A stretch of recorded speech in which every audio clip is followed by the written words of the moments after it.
आपका हर इलाका जिथे मौजूद है, मुल्तान तो काशिफ हुसैन संधू साहब ने, सियालकोट तो तारक जटाला साहब ने, हाल मुकीम लाहौर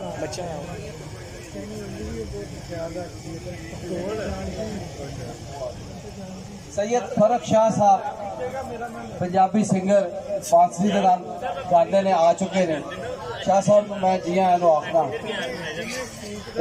थोड़ी देर बाद आउंगे, लेकिन उस तो पहले मैं रावलपिंडी की सरखेज धरती का जरूर जिक्र करांगा जिथे बड़े बड़े नाम पैदा हुए ने।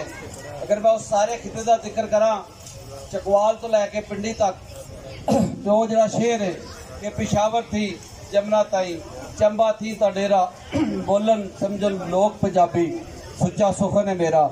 ओदी आवाज चकवाल तो आई सी 1899 मौलवी सुलेमान साहब ने कहा सी।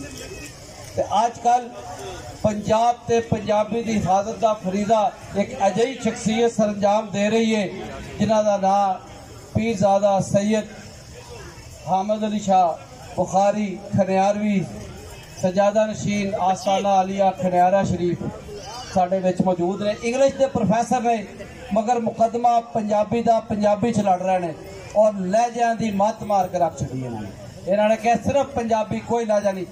इस तो बाद मोहम्मद अनवर कन्वो एडवोकेट साहब सियासी लीडर तो मुखातब होंगे। मैं रावलपिंडी तो जनाब दावत देंगा जनाब पीरजादा सैयद